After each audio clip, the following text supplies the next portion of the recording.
Good evening. Welcome to this week's edition of Masterpiece Theater. Not really.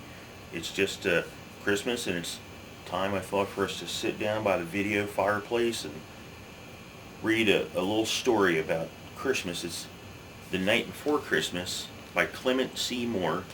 And this edition, of course, is illustrated by the wonderful Grandma Moses. So let's begin, shall we?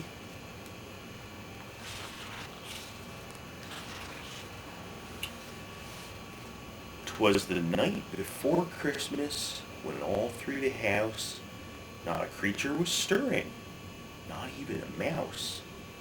The stockings were hung by the chimney with care, in hopes that St. Nicholas soon would be there.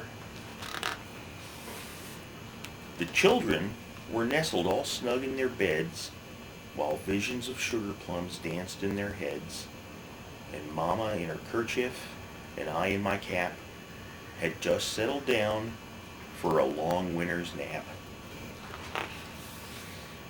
When out on the lawn there arose such a clatter, I sprang from my bed to see what was the matter.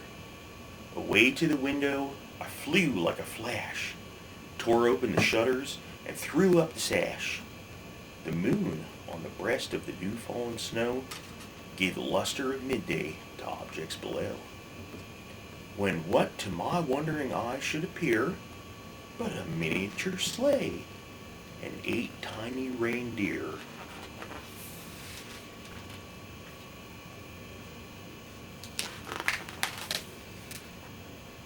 With a little old driver, so lively and quick, I knew in a moment it must be St. Nick. More rapid than eagles his coursers they came, and he whistled and shouted and called him by name. Now Dasher, now Dancer, now Prancer and Vixen, on Comet, on Cupid, on Donder and Blitzen, to the top of the porch, to the top of the wall, now dash away, dash away, dash away all. As dry leaves that before the wild hurricane fly, when they meet with an obstacle mount to the sky, so up to the housetop the coursers they flew, with a sleigh full of toys, and St. Nicholas too. And then, in a twinkling, I heard on the roof the prancing and pawing of each little hoof.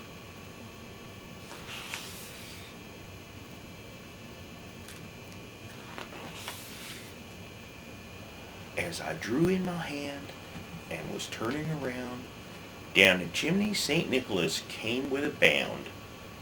He was dressed all in fur, from his head to his foot, and his clothes were all tarnished with ashes and soot. A bundle of toys he had flung on his back, and he looked like a peddler just opening his pack. His eyes, how they twinkled, his dimples how merry. His cheeks were like roses, his nose like a cherry. His droll little mouth was drawn up like a bow, and the beard of his chin was as white as the snow. The stump of a pipe he held tight in his teeth, and the smoke, it encircled his head like a wreath. He had a broad face and a little round belly that shook when he laughed like a bowl full of jelly.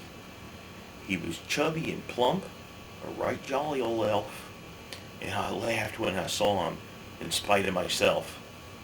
A wink of his eye and a twist of his head soon gave me to know I had nothing to dread. He spoke not a word, but went straight to his work, and filled all the stockings, then turned with a jerk, and laying a finger aside of his nose, and giving a nod, up the chimney he rose.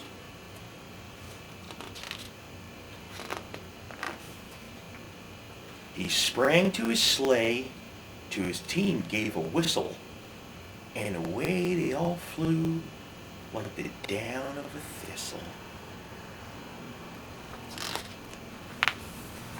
But I heard him exclaim, ere he drove out of sight, "Happy Christmas to all, and to all a good night."